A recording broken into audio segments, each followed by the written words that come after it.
sudah. Terima kasih adik-adik. Pertanyaannya, bagaimana menurut Ibu dalam hal melihat Hari Puisi Indonesia ini sebagai seorang seniman? Hari Puisi Indonesia ini kan sebuah acara tahunan ya. Sebetulnya tujuan utamanya adalah untuk melestarikan, merutinkan puisi Indonesia ini untuk terpublikasi setiap tahun gitu. Karena kan memang keinginan kita semakin banyak orang yang tertular untuk menulis puisi. Kenapa? Karena kalau di Eropa, di Amerika, puisi itu sudah sangat memasyarakat karena sudah terbukti banyak sekali manfaatnya, baik untuk pribadi maupun untuk kehidupan sosial. Gitu. Ya, antara lain puisi dibanding dengan bentuk-bentuk tulisan lain itu menstimulasi otak jauh lebih kuat. Jadi mereka yang menulis puisi selain kepekaan batinnya terasa, juga kepekaan otak meningkat gitu, menstimulasi otak ya, menstimulasi mekanisme kerja otak. Selain puisi, apakah ada karya-karya lain yang Ibu suka? Ada kumpulan cerpen, ada novel, ada juga ada esai.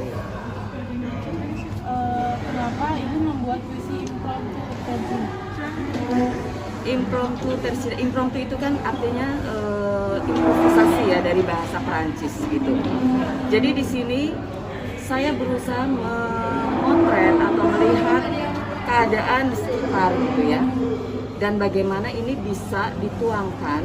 Disitulah improvisasinya terletak di situ. Bagaimana suasana sekitar ini kan sebetulnya banyak sekali. Kalau kita peka, setiap elemen yang kita temui sehari-hari itu semua bisa jadi puisi gitu. Jadi jangan bilang saya nggak bisa menulis puisi karena nggak ada ilham. Sebetulnya setiap elemen bisa dijadikan puisi. Kenapa Tersina yang 3 baris ini? Saya ingin mengisi kekosongan perbukuan puisi Indonesia yang sekarang ini didominasi oleh puisi-puisi panjang ya, atau puisi-puisi bebas yang tanpa aturan gitu. Tersina ini sebetulnya aslinya tanpa aturan, tetapi saya membuat suatu pengembangan ya dari Tersina yang asli, bahwa ini memakai tata cara tertentu gitu, ada rima gitu ya, terus mengandung sesuatu yang kalau bisa ada isinya, jadi tidak 3 baris cuma kata-kata kosong aja.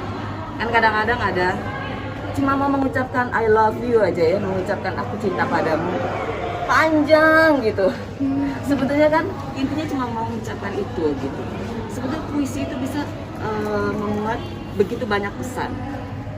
Nah, kalau dalam puisi yang panjang itu orang bisa berkreasi dengan leluasa karena ruangannya panjang, ruangannya luas gitu.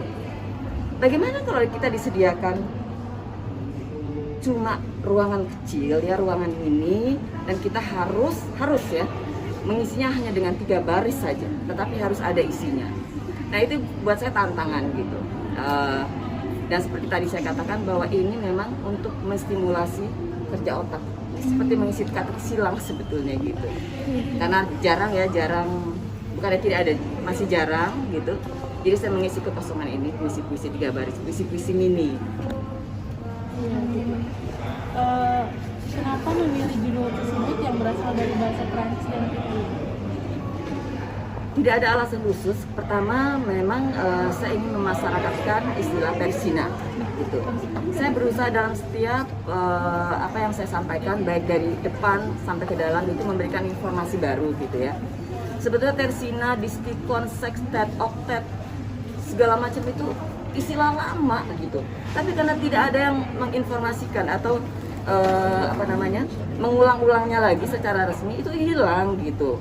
Jadi saya sebelum itu juga banyak tanya, terutama sama mahasiswa gitu ya. Kalian pernah dengar nggak pantun? Ya pernah. Pernah dengar ini? Pernah. Pernah dengar distikon? Tidak.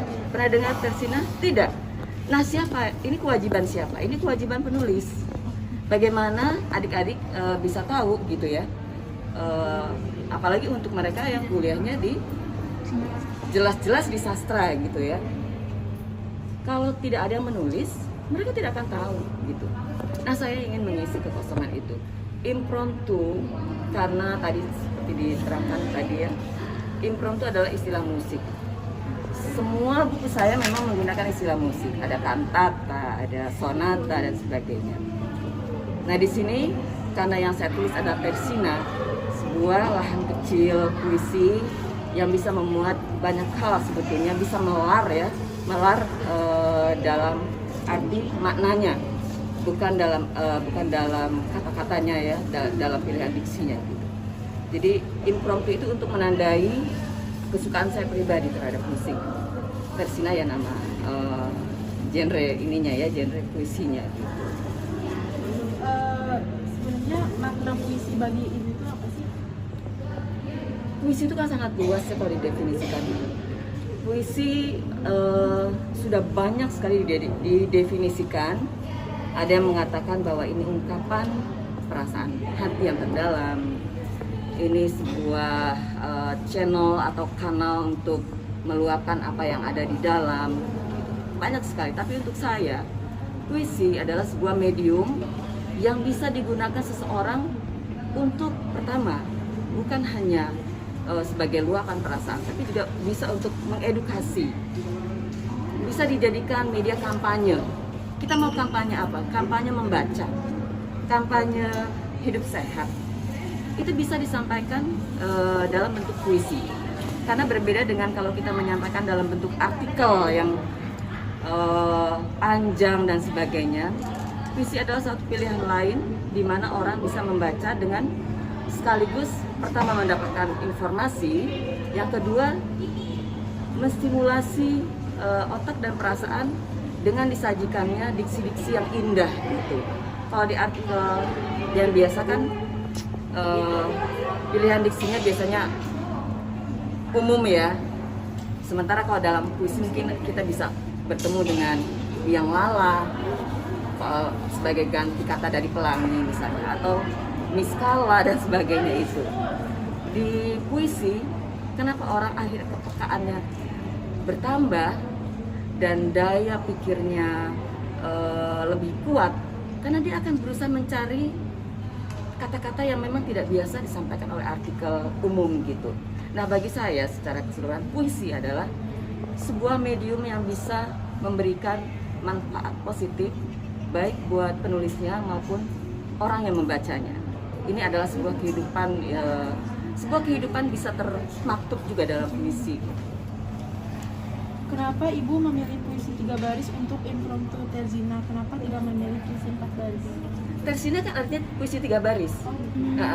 Tersina itu istilah untuk puisi 3 baris. Jadi kan banyak nama-namanya ya. Kalau untuk puisi 2 baris itu disebut distikon. Untuk puisi yang 4 baris disebut kuatrin. Jadi kalau ada judul puisi kuatrin untuk Nina gitu ya, itu biasa puisinya terdiri dari 4 baris. Bisa tunggal hanya 4 baris satu judul, bisa berkembang menjadi 4 kali berapa gitu, misalnya 6 stanza gitu ya. Tapi kuatrin itu sudah menyatakan bahwa puisi ini pasti puisi 4 baris. Kalau tersina sudah pasti 3 baris gitu. Apakah ada hambatan dalam membuat sebuah puisi? Hambatan itu kan dari ilham ya. Sementara ilham datangnya sebetulnya dari kepekaan. Kalau orang sudah melatih kepekaannya, peka dengan apa yang dilihat gitu ya, peka dengan apa yang dirasakan. Makanya saya bilang orang yang terlatih menulis puisi, kemampuan berempatinya bertambah, kemampuan mengapresiasinya bertambah, kemampuan menganalisanya terhadap sesuatu yang dia lihat, dia dengar, dia rasa itu juga bertambah. Tetapi memang tidak instan gitu, perlu latihan. Jadi ya antara lain demikian ininya manfaat-manfaatnya. Dari ibu sendiri, apakah yang diinginkan dari hari puisi ini? Dari hari puisi ini, seyogianya hari puisi ini bisa memberi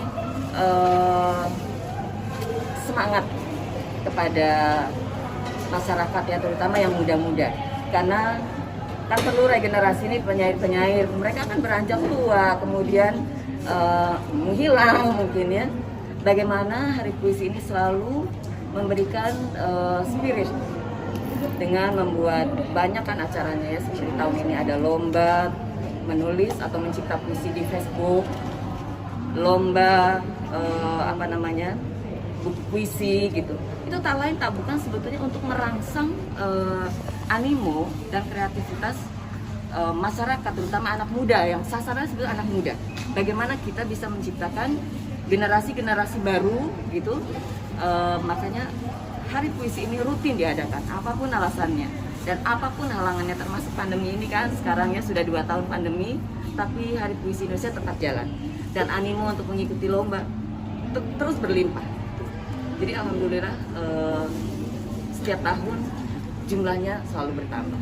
Mungkin tahun depan adik-adik ini juga bisa ikut. Gitu. Amin. Baik, terima kasih atas waktunya Ibu. Sama-sama, terima Sekali kasih. lagi saya ucapkan selamat ya. Terima kasih ya. Iya. Oke. Terima